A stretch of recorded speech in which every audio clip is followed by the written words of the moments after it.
Manonona ny shalom aminareo rehetra, sika rahalahy sy ranabavy ao amin'ny tompo. Misy réflexion kely ity mba zaraiko amintsika. Tsotra be hoe nareo ve amin'ny finoanareo, amin'ny fanomponareo, fifandraisana ara-panany amin'ny tontolo tsy hita maso efa nisy poser question tamin'izay inoanareo. Important be zay zavatra zaraiko zay averiko indray hoe nareo ve efa nametraka fanontaniana ny amin'izay inoanareo hoe mba lotsika, mba zavatra mitombona, marina sy misy valeur ny ve ilay zavatra inoanareo. Maninona no miteny an'izany? Misy ohatra anankiroa reto ampisaintsainako atsika. Misy olona makeny amin'ny ladoany izy manasina izy, ary amin'izay finoana izay izy dia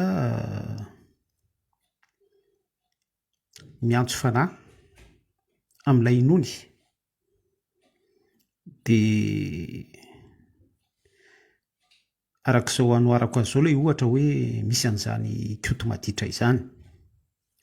Mangatapitahina eo izy dia mivavaka eo izy dia miantso ny anaran'ny Masina eo izy dia mikoezikoezy eo izy dia manambara ny eo am-pony izy dia mandoha vola sy ny rehetrarehetra izy amin'ilay inony koto maditra, fa efa nametraka fanontaniana ve ilay olona hoe iza ilay koto maditra,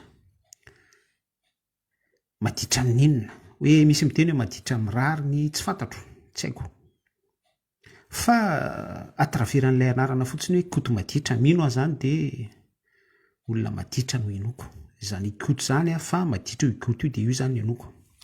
Hafahafa be ihany zany ino, tsy fantatro maka ny toeran'ilay olona, hafahafa ihany ny hoe ino dia olona kisapele koto no inoko olona maditra. Hafahafa be ihany zany raha petraka amin'ny fanontaniana. Faharoa, misy an'izany hoe nenibe raha kizitina Masina izany.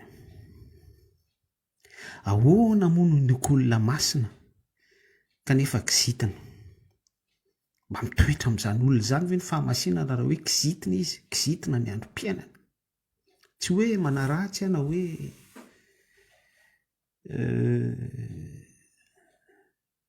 manebatebaka finoan'ny olona, samy manana ny finoany, fa le zavatra zaraiko amintsika sy ampitaiko amintsika eto hoe efa mba nisy poser question ve nareo amin'ny zavatra inoanareo, hoe ny anankiray maditra, ny anankiray kizitina, fa dia mino fotsiny ihany, mino olona maditra sy olona kizitina zany no inoko sy ametrahako ny fitarainako sy ny fitahiana sy ny angatahako fitahiana sy anaterako rakotra sy ohatran'izany.